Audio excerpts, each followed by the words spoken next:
Good morning students. आज हम लोग स्टार्ट करेंगे डिफरेंशिएशन। बहुत ही इंपॉर्टेंट टॉपिक है और बहुत ही मजेदार टॉपिक है। ठीक है, तो हम लोग इसको बेसिक से एडवांस लेवल पे स्टार्ट करेंगे। बेसिक से एडवांस लेवल पे इसलिए क्योंकि देखो 11th और 12th दोनों में डिफरेंशिएशन है और मैक्सिमम चैप्टर्स में इसका यूज है। ठीक है, तो उस वजह से ये बहुत ही इंपॉर्टेंट टॉपिक बन जाता है बोर्ड्स के लिए भी और कंपटीशन के लिए भी, और बायो के स्टूडेंट्स के लिए भी यूजफुल टॉपिक है ये, क्योंकि फिजिक्स में उनको बहुत जगह इसका क्या पड़ेगा, जरूरत पड़ेगा। तो स्टार्ट करेंगे डिफरेंशिएशन से। जैसा लिखा है डिफरेंशिएशन, डिफरेंशिएशन में क्या लिखा है, कॉन्सेप्ट ऑफ डिफरेंशिएशन। क्या लिखा है, कॉन्सेप्ट ऑफ डिफरेंशिएशन। अब differentiation, concept of differentiation and derivatives, ठीक है। शुरुआत में कुछ लैंग्वेज यूज करूंगा, आपको दिक्कत होगी अगर आप नए हैं। ठीक है, अगर आपके लिए पहली बार है या फैमिलियर नहीं है, लेकिन धीरे धीरे आपको इस पे क्या हो जाएगा, प्रैक्टिस कर लेंगे तो आपके लिए ये बिल्कुल आसान हो जाएगा। तो concept of differentiation and its derivative, क्या होता है, क्यों होता है, कैसे होता है, ये सारी चीजें हम लोग जानेंगे। अब देखो कुछ वीडियोस हैं, कुछ चीजें हैं जहाँ पे आपको केवल ट्रिक बता दिया जाता है, हाँ ये चीज ऐसे आ रही है, ऐसे हो रहा है, बस आपको फॉर्मूला डिराइव करके बता दिया गया। लेकिन यहाँ पे हम लोग क्या सीखेंगे, हम लोग सीखेंगे बेसिक से एडवांस, ताकि हम लोग क्या करेंगे, कहाँ से आया है ये चीज, कैसे हुआ है, किस तरह से सीखेंगे, सारी चीजों को यहाँ पे डिस्कस किया जा रहा है। तो concept of differentiation and its derivative में differentiation is a process. Differentiation एक तरह का क्या है, प्रोसेस है। डिफरेंशिएशन एक तरह का क्या है, दैट इज अ प्रोसेस, एक तरह का ये प्रोसेस है। ठीक है, इस प्रोसेस से जो हम लोग को रिजल्ट मिलता है, इस प्रोसेस से जो हम लोग को क्या मिलता है, रिजल्ट मिलता है, उसी को हम लोग क्या कहते हैं, डेरिवेटिव्स कहते हैं। क्या कहते हैं, डेरिवेटिव्स कहते हैं। तो ये ऊपर हल्का फुल्का आपको समझाने के लिए, अभी और इंटरनल डीप में आएंगे हम लोग। ठीक है, क्या है, डिफरेंशिएशन एक प्रोसेस है, इस प्रोसेस से जो रिजल्ट मिलता है उसको क्या कहते हैं हम लोग, डेरिवेटिव्स कहते हैं। क्लियर है, आगे बढ़ते हैं, पूरी तरह से अच्छे से देखते हैं कि डिफरेंशिएशन एक्चुअल में क्या है, इसका कैसे यूज करेंगे और कैसे इसको पढ़ेंगे। तो देखते हैं आखिर डिफरेंशिएशन क्या है, कहां से आ रहा है, इसका बेसिक टॉपिक क्या है। ठीक है, बेसिक टॉपिक क्या है, इस बारे में बात करते हैं। देखो भाई ध्यान से, क्या करना है हम लोग को, let us suppose that, let करते हैं कि y इक्वल टू fx क्या है, एक फंक्शन है। ठीक है, 12th वाले समझ रहे होंगे, 11th वाले अभी नहीं समझ रहे होंगे क्योंकि उन्होंने अभी स्टार्टिंग किया है। तो हम लोग सपोज कर लेते हैं y इक्वल टू fx क्या है, एक फंक्शन है। तो हम लोग सपोज करते हैं y इक्वल टू fx क्या है, फंक्शन है। फंक्शन के बारे में अगर मालूम नहीं है तो बाद में जब फंक्शन पढ़ाऊंगा तब बताऊंगा, और जिन लोगों को मालूम है उनके लिए क्या है, फंक्शन का मतलब क्या लिखना होता है कि अगर कोई इनपुट दिया जाए तो कई सारे आउटपुट मिले, दैट इज कॉल्ड फंक्शन। ठीक है, अभी के लिए, अब ये डेफिनेशन अपने आप में पर्याप्त नहीं है, बस आपको समझाने के लिए। ठीक है, एक तरह का मैंने आपको बता दिया कि अगर एक गन्ने की मशीन है, ठीक है, गन्ने की मशीन में गन्ना डालोगे तो जूस मिलेगा। ठीक है, कुछ और डालोगे कुछ और आउटपुट मिलेगा, आलू डालोगे कुछ और मिलेगा। ठीक है, अपने आप को मत डालना, ठीक ना।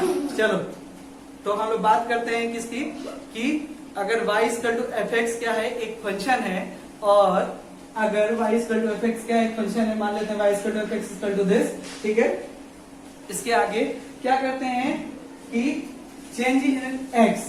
ठीक है, क्या करते हैं, चेंज इन, तो x में अगर मान लो, x में अगर थोड़ा सा चेंज हो जाए, क्या मान लेते हैं, सपोज कर लेते हैं, एक सेकेंड, सपोज कर लेते हैं कि x में अगर थोड़ा सा, इसको इंग्लिश में लिख सकते हो, हिंदी में आपकी मर्जी।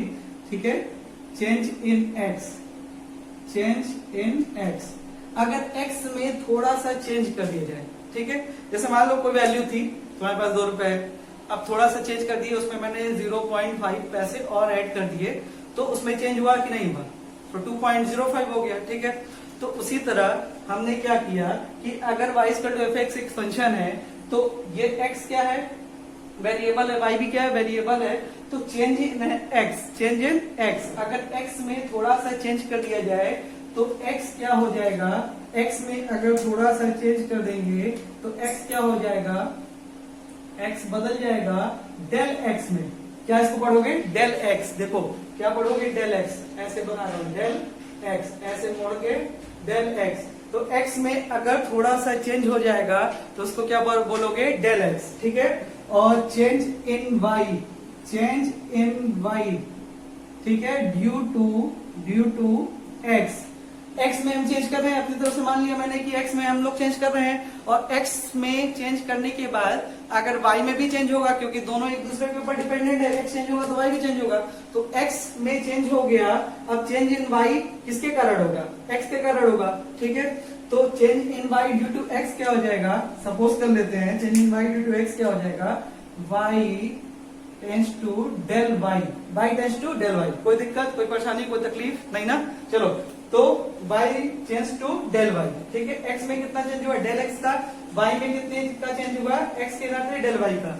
घबराने की जरूरत नहीं है क्लास 11th के बच्चों, 12th वाले तो इजिली समझ जाएंगे, 11th वाले बच्चों को घबराने की जरूरत नहीं है, क्योंकि शुरुआत में यही थोड़ा सा एक टॉपिक है जिसमें आपको सारा इसका जिस्ट समझना है कि एक्चुअल में डिफरेंशिएशन होता क्या है। शुरुआत में समझ लोगे, बाद में इजी हो जाएगा, कोई दिक्कत नहीं। पहली बार है, थोड़ी तकलीफ हो सकती है। Change in x tends to del x, change in y tends to del y। Clear है? कोई दिक्कत? अच्छा, ठीक है। अब हम लोग बोले हैं कि y में चेंज करने की बात हो रही है ना। अच्छा, y पहले क्या था? केवल y था। कितने का चेंज हुआ? डेल y का। तो पहले की वैल्यू, बाद की वैल्यू, दोनों का रिजल्टेंट मिला के क्या हो जाएगा कि अब जो वैल्यू हो जाएगी y प्लस डेल y। होगी कि नहीं होगी? बिल्कुल होगी। पहले y था, अब डेल y हो गया, तो कितना हो गया? y plus del y। Clear है? ठीक है। इक्वल टू, मैं ये बोल सकता हूं, ठीक है। अब क्या है? पहले क्या था? fx था। अब इसमें कितने, x में कितने का चेंज हो रहा है? डेल x का। मतलब x को किससे रिप्लेस कर दिया गया? डेल x से। तो ये क्या हो जाएगा? fx plus del x। क्या? fx plus del x। कोई दिक्कत? पहले क्या था? y था। y से किसमें? डेल y में। तो x से डेल x में, तो fx प्लस डेल x। कोई दिक्कत? एक वर्ड में बोल रहा हूं, थोड़ी सी तकलीफ होगी समझना। Rate of change in y with respect to x, ठीक है। Rate of change in y with respect to x, मतलब हम लोग y के रेट में जितना चेंज हुआ, जिसके नाते, किसके कारण? x के कारण y में कितने का चेंज हुआ। अच्छा, ठीक है। पहले ये क्या था? डेल x था, सॉरी, पहले ये क्या था? fx था। बाद में कितने हुआ? fx प्लस डेल x, ठीक है। तो जब भी कोई चीज मान लो 10 रुपया था, बाद में 20 रुपया हो गया, तो क्या करते हो? 20 माइनस 10 करते हो, तभी तो रेट ऑफ चेंज दिखाई देता है। चेंज का मतलब क्या होता है? पहले जितना था, बाद में कितना था, दोनों का डिफरेंस दिखा दोगे, वो क्या हो जाएगा? चेंज, ठीक है। और रेट का मतलब क्या होता है? किसके नाते चेंज हो रहा है। रेट का मतलब क्या होता है? किसके नाते चेंज हो रहा है। तो पहले कितना था हमारे पास? fx प्लस डेल x, बाद में कितना हो गया? माइनस fx, ठीक है। फिर उसके बाद वाला कितना था? y प्लस डेल y, बाद में कितना हो गया? Minus y। क्लियर है? देखो, जब भी रेट की बात करते हैं तो जो चीज चेंज हो रही है वो ऊपर, जिसके रिस्पेक्ट में चेंज हो रहा है वो नीचे। क्लियर? यानी न्यूमरेटर में वो, डिनोमिनेटर में ये। fx plus del x minus fx upon y plus del y minus y। इसको और सॉल्व करते हैं, मैं इधर लिख रहा हूं, कोई दिक्कत, कोई तकलीफ नहीं होनी चाहिए, ध्यान देखना। अब देखो ऊपर वाला क्या होगा? fx प्लस डेल x, ठीक है, माइनस का fx अपॉन, ये कैंसिल आउट हो गया, कहानी खत्म हो गई, और ये डेल y बचा। कितना बचा? Del y। कोई तकलीफ नहीं। अब एक चीज और देखो, fx plus del x minus fx upon del y, ठीक है। अच्छा, इसको और क्या लिख सकते हो? ध्यान देना, दिखाई, यहां तक दिख रहा है ना? ठीक है, दिख रहा है। इसको और क्या लिख सकते हो? इसको और क्या लिख सकते हो? इसको और लिख सकते हैं, देखो, fx plus del x, fx plus del x किसकी वैल्यू है? y प्लस डेल y की, y प्लस डेल y की, ठीक है। थोड़ा घुमाएगा लेकिन कोई दिक्कत नहीं है। तो fx प्लस डेल x किसकी वैल्यू है? y प्लस डेल y की, और fx किसकी वैल्यू है? fx किसकी वैल्यू है? y की है। अपॉन कितना हो गया? Del y। अपॉन कितना हो गया? डेल y, ठीक। चलो, एक चीज हम लोगों ने मिस्टेक कर दिया है जल्दीबाजी में। क्या हो गया? क्या कर देंगे इसको? x प्लस डेल x लिखेंगे, क्योंकि x के रिस्पेक्ट में चेंज हो रहा है ना, ठीक है। माइनस x करेंगे तो ये दोनों कैंसिल हो गया, ठीक है। बाकी सब सही था। यहाँ पे क्या आ रहा है? डेल x आ रहा है, और यहाँ भी क्या आ रहा है? डेल x आ रहा है। कहानी खत्म। Del y upon del x, क्या है? Del y upon del x। कोई तकलीफ है, कोई दिक्कत है? नहीं ना? ठीक। चलो देखो ध्यान से, तो हमारे पास देखो एक्चुअल में जो वैल्यू हम लोगों ने सॉल्व की, वो ये वैल्यू जो थी वो इसके बराबर आ रही है, ठीक है। तो हम लोग एक्चुअली कह सकते हैं कि del Y upon del X बराबर F x plus del x minus F x upon कितना हो जाएगा डेल एक्स, ठीक है। कह सकते हैं कि नहीं कह सकते हैं, बोलो। जो इतनी वैल्यू थी इसके बराबर आ रही है कि नहीं आ रही है, तो इस वैल्यू की जगह हम लोग इतना लिख सकते हैं, बिल्कुल लिख सकते हैं। अच्छा, किसी भी स्मॉल क्वांटिटी के लिए, for a very small quantity, for very small quantity, ठीक है। अब फिर से थोड़ी सी दिक्कत होगी क्लास 11th वालों को, क्लास 12th वालों को दिक्कत नहीं होगी जिन लोगों ने लिमिट पढ़ा होगा, ठीक है। 11th वालों को थोड़ी सी दिक्कत होगी, तो उन लोग के लिए बस यहाँ मैं इतना ही कहूंगा कि जब लिमिट का चैप्टर आएगा तो उसमें पढ़ा जाएगा। अभी आप बस थोड़ा सा दिमाग में बैठा लीजिए कि किसी भी स्मॉल क्वांटिटी को किसी बड़ी क्वांटिटी को किसी स्मॉल क्वांटिटी से दिखाने के लिए हम लोग लिमिट का यूज करते हैं। किसका यूज करते हैं? लिमिट का, ठीक है। लिमिट को दिखाते हैं टेंडिंग, तो for a small quantity limit क्या कर देंगे, डेल एक्स टेंस टू 0, ठीक है, del Y upon del x. अभी मैं इसका मतलब आपको समझाऊंगा ये आया कहां से, आपके दिमाग में चलेगा अरे सर ये क्या, बिना चीजों को जाने ये कैसे कर देंगे। तो अभी मैं आपको ज्योमेट्रिकल रिप्रेजेंटेशन जब दिखाऊंगा तब आपको इजिली समझ में आ जाएगा कि ये हुआ क्या था, ठीक है। तो मैंने लिमिट इधर भी ले लिया, जब इधर लिया हो तो इसके साथ पार्शियलिटी नहीं कर सकते तो इधर भी लेंगे, del x tends to 0 F x plus del x minus का F x upon del x, ठीक है। किसी भी स्मॉल क्वांटिटी के लिए हम लोग लिमिट को टेंडिंग टू 0 कर देते हैं, ठीक है। तो जब टेंडिंग टू 0 किए तो इस वैल्यू को अब मैं लिख सकता हूं dy बाई डी एक्स, ठीक है। सारा कुछ बताऊंगा ज्योमेट्रिकल रिप्रेजेंटेशन में, जस्ट इसी के बाद कैसे आ रहा है। इसको लिख दिए dy बाई डी एक्स और इसको लिख दिए limit del x tends to 0 F x plus del x minus F x upon del x, ठीक है। देखो ये हो गया हमारे पास फॉर्मूला, ये हो गया हमारे पास फॉर्मूला और ये डिफरेंशिएशन हो गया। मतलब डिफरेंशिएशन को ये इसको देखो क्या पढ़ेंगे, dy अपॉन डी एक्स है तो लिखेंगे इसको पढ़ेंगे क्या, differentiation of y with respect to x। देखो जो नीचे लिखा होता है उसके रिस्पेक्ट में, ऊपर लिखा होता है उसका डिफरेंशिएशन।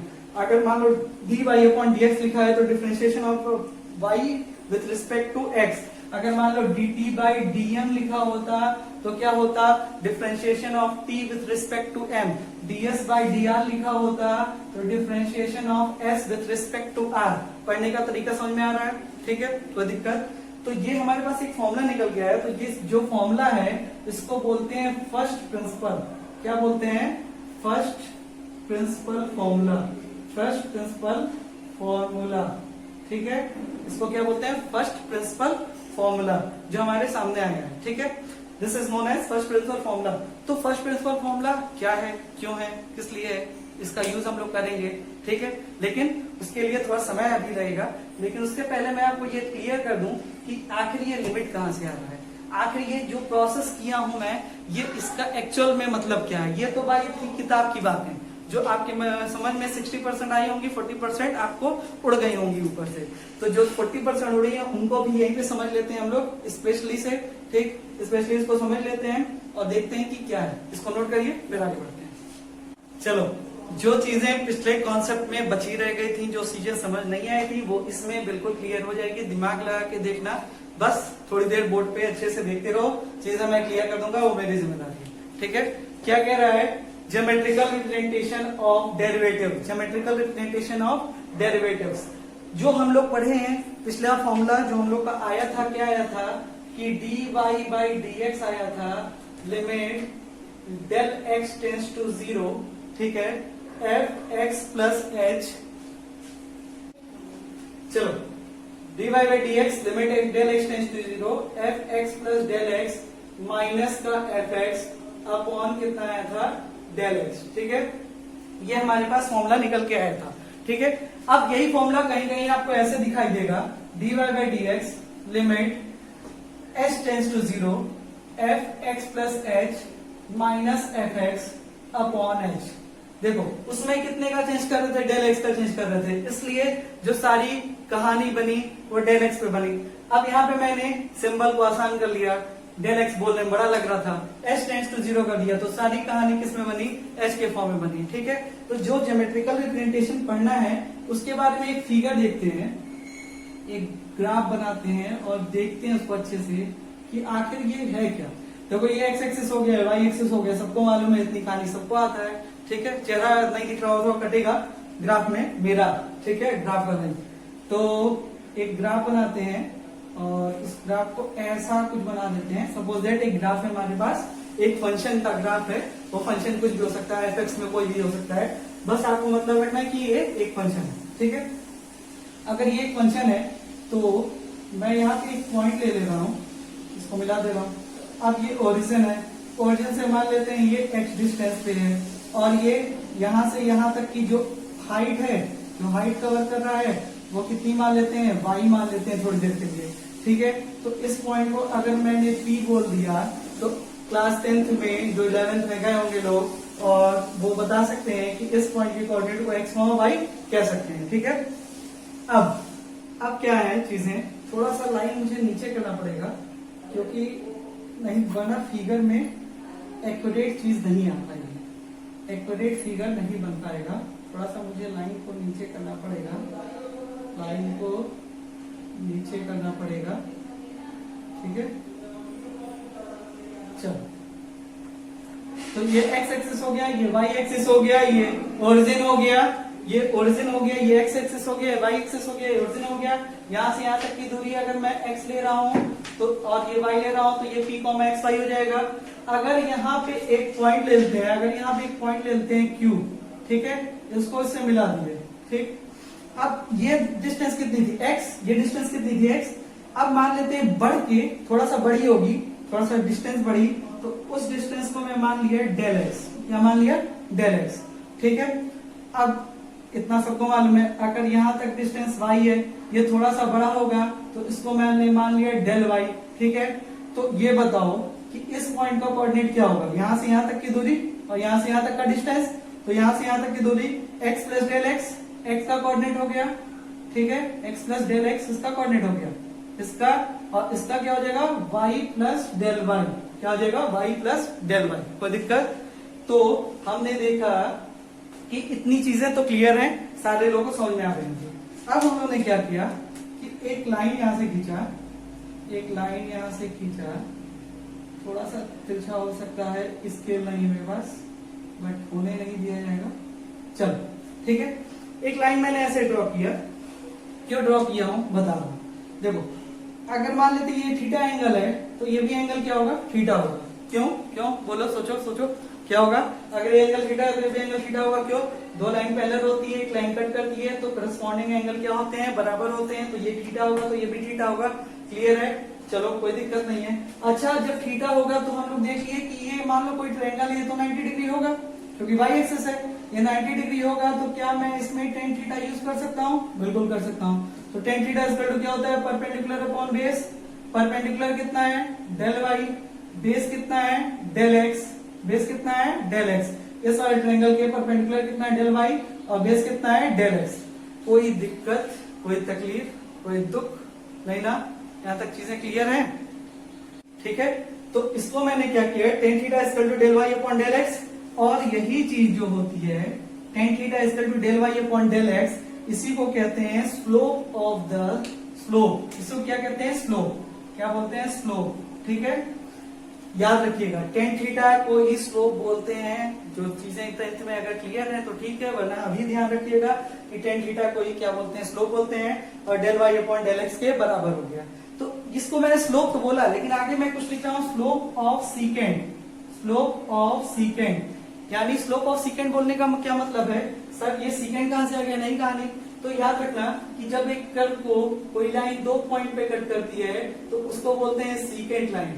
ठीक है, जब एक कर्व को कोई लाइन एक पॉइंट पे टच करती है तो इसको बोलते हैं टेंजेंट लाइन। मालूम सबको है, बस चीजें दिमाग से क्या है, याद नहीं रहती है। तो अगर किसी कर्व को कोई लाइन दो जगह पे कट करती है उसको बोलते हैं सीकेंड। अगर किसी कर्व को कोई लाइन एक जगह पे कट करती है उसको बोलते हैं टेंजेंट लाइन। ठीक है, तो स्लोप ऑफ द सीकेंड हो गया, स्लोप ऑफ द सीकेंड। क्यों, क्योंकि ये कर्व है, अब इसको देखो, एक पॉइंट यहाँ पे कट किया, एक पॉइंट यहाँ पे कट किया, तो ये लाइन जो है वो स्लोप ऑफ द सीकेंट हो गई। अब मेरी बात समझना, अब जो चीजें हैं, जो लिमिट वाली बात मैं वहां बताया हूं, वो बात यहाँ बता रहा हूं, उसको एकदम ध्यान से समझिएगा, ठीक है। वो बात क्या है, इसको मैं रफ कर दे रहा हूं, एक सेकेंड, इसको मैं आपके लिए रफ कर दे रहा हूं। इसकी बात तो हो चुकी है, रफ करने के लिए हो गया, स्लोप ऑफ दैट सीकेंट बोल दी। अब याद रखो, अब सोचो, दिमाग से सोचना कि ये कौन सी लाइन है, ये कौन सी लाइन है, सीकेंट लाइन। अच्छा, ये कभी ऐसा हो सकता है कि ये लाइन धीरे धीरे धीरे धीरे धीरे धीरे धीरे धीरे ऐसे नीचे आए, ठीक है। थोड़ा सा इमेजिनेशन करना पड़ेगा, क्योंकि यहाँ पे 3D चीजें को दिखाने के लिए या इस फिगर दिखाने के लिए मेरे पास वैसा साधन नहीं है। तो आप ये सोचो कि आपके पास ये लाइन है, ठीक है। अब मैं ये बोल रहा हूं कि आपके पास अगर ये लाइन है, तो जिस दिन Q किसकी तरफ टेंडिंग करने लगे, P की तरफ, जिसको बोलते हैं टेंडिंग, Q किसकी तरफ टेंडिंग करने के लगे, P की तरफ। अच्छा ये बताओ, जिस दिन ये वाला पॉइंट उठ के यहाँ पे आ जाएगा, जिस दिन ये वाला Q पॉइंट उठ के यहाँ पे आ जाएगा, क्या ये जो दूरी चली गई है डेल एक्स, वो टेंडिंग टू 0 होगी कि नहीं होगी, होगी? बोलो। मैं बोल रहा हूं कि यहाँ पे एक पॉइंट है Q किसी दिन मन किया उसका घूमते हुए, अब बोला नहीं मैं यहाँ पे, मैं यहाँ आ जाऊंगा। तो जब यहाँ से यहाँ आ गया, तो जो डिस्टेंस कवर किया था वो तो डिस्टेंस हुई नहीं। तो जब डिस्टेंस ही नहीं हुई तो डेल एक्स कुछ बढ़ा ही नहीं, और जब डेल एक्स बढ़ा ही नहीं तो डेल एक्स की वैल्यू टेंडिंग टू क्या हो गई, 0 हो गई। समझ में आया? और जिस दिन डेल एक्स टेंडिंग टू 0 हो गया, उस दिन देखो, यही लिमिट की बात होती है जो समझा रहा हूं। जिस दिन डेल एक्स टेंडिंग टू 0 हो गया, उस दिन ये वाली देखो, ये पॉइंट, ये लाइन जो रहेगा, ये पॉइंट जो रहेगा यहाँ पे आ जाएगा। अब लाइन ऐसे ऐसे ऐसे ऐसे ऐसे आएगी, और ये लाइन क्या बन जाएगी, टेंजेंट बन जाएगी। उस दिन ये वाली लाइन क्या बन जाएगी, टेंजेंट बन जाएगी। देखो यहाँ पे मैं समझाने का प्रयास किया हूं, फिर भी एक बात आप इसको, अगर कहीं से आपको मिलता है चीजें कि आपको इस फिगर का कुछ आपको दिख जाए कहीं से इस फिगर डायग्राम के बारे में, तो आप वहां देखना, तो आपको मेरी बात एक एक कई बात वहां पे दिखाई देगी कि Q टेन टू P आ गया, तो ये धीरे धीरे धीरे धीरे ऐसे हो जाएगा, और ये लाइन यहाँ ना रह के ये लाइन क्या बन जाएगी, टेंजेंट बन जाएगी, क्योंकि इससे छूते हुए जाएगी, टच करते हुए जाएगी। तो मैंने क्या बोला हूँ, टच करते हुए जाएगी। तो जिस दिन Q टेंस टू P हो गया, डेल्टा एक्स टेंस टू 0 हो गया, secant line becomes tangent, secant line becomes tangent. याद रखना, ये वही चीज लिमिट में थी, तो वहां पे हम लोग को बाई फॉर्मूला दिखाना था। अब यहाँ पे हम लोग को क्या दिखाना है, बाई फिगर। तो फिगर से चीजें और अच्छे से समझ में आती हैं। इमेजिनेशन जो होता है वो आपका एकदम सामने होता है, रियल होता है। तो आप जो चीजें देख रहे थे, ये पॉइंट यहाँ पे आया, अब आप बोलोगे ये पॉइंट यहाँ पे आया, तो हाँ सर ये वाली डिस्टेंस क्या होगी, टेंडिंग टू 0 हो गई। और जिस दिन ये टेंडिंग टू 0 हो गया, उस दिन कोई वैल्यू है नहीं। और फॉर ए स्मॉल क्वांटिटी, इसीलिए हम लोग क्या लगाते हैं, लिमिट लगाते हैं। और लिमिट लगाए थे वहां पे क्या, डेल्टा एक्स टेंडिंग टू 0, यानी किसी वैल्यू को एकदम छोटी वैल्यू में लाना हो तो उस वैल्यू को लिमिट लगा के टेंडिंग टू 0 कर देते हैं। This is the use of the limit. और भी सारे यूज है, लेकिन यहाँ पे इतना ही है, ठीक है। नोट करिए यहाँ तक, चीजें यहाँ तक क्लियर है कि सीकेंट लाइन बिकम्स टेंजेंट। अब इसी चीज को हम लोग क्या बोलेंगे, देखो एक लाइन लिखा हो, the derivative of a function at a point is the slope of the tangent line to the curve y square of x at that point. मतलब सुनना ध्यान से, कह रहा है the derivative of a function, किसी फंक्शन का जो डेरिवेटिव होता है किसी पॉइंट पे, मान लो किसी पॉइंट पे, ये पॉइंट मान लो P हो गया, तो किसी पॉइंट पे किसी डेरिवेटिव का जो, इस फंक्शन का जो क्या होता है, डेरिवेटिव होता है, is the slope of the tangent, is the slope of the tangent. वो टेंजेंट का क्या होता है, स्लोप होता है। जो हम लोग निकाला है, टेंजेंट का क्या होता है, स्लोप होता है। पहले तो सीकेंट का स्लोप हुआ, फिर सीकेंट को मैंने क्या किया, किसी पॉइंट पे लाके ये वैल्यू को क्या कर दिया, टेंजेंट को 0 कर दिया, तो एक इसका हम लोग को मिल गया, टेंजेंट लाइन मिल गया। किसका मिल गया, tangent line to the curve किसी पॉइंट पे। तो किसी पॉइंट पे किसी फंक्शन का अगर डेरिवेटिव निकालना हो तो वो क्या कहलाता है, टेंजेंट कहलाता है। आज इतनी बात समझ लो, क्लास 12th वालों और कंपटीशन वालों, उनके लिए क्या है कि ये चीज 11th का पार्ट है, वहां भी अच्छे से नहीं पढ़ते हो, 12th में जाते हो वहां तो काम चलाओ अपना, बस पासिंग मार्क चाहिए। इसलिए अच्छे से पढ़ाई करना, क्योंकि इसका यूज एओडी में भी है, इंक्रीजिंग डिक्रीजिंग में, एओडी में सारे आगे इंक्रीजिंग डिक्रीजिंग मैक्सिमम मिनिमम, ये कॉन्सेप्ट बहुत इंपॉर्टेंट है। तो पूरा आपका AOD application of derivative class 12 वाले उसी पे डिपेंड है और कंपटीशन के बहुत सारे क्वेश्चन इस पे डिपेंडेंट है। थोड़ी सी बोरियत है इसमें। अब इसके बाद जो डिफरेंशिएशन स्टार्ट होगा उसमें बहुत मजा आने वाला है, उसको पढ़ोगे एकदम मस्त हो जाओगे। लेकिन उससे पहले हम लोग को क्या करना है, ये जो चीजें मैं आपको बताया हूँ, ये अगर आपको बोर्ड के साथ साथ कंपटीशन अगर आपको बीट करना है तो आपके लिए इंपॉर्टेंट है, सीरियस स्टूडेंट्स के लिए बहुत ज्यादा इंपॉर्टेंट ये टॉपिक है। ठीक है, इजिली समझिए, नहीं आएगा तो इजिली आप पूछ भी सकते हैं। नेक्स्ट टॉपिक कल स्टार्ट करेंगे, तब तक के लिए थैंक यू क्लास, बाय।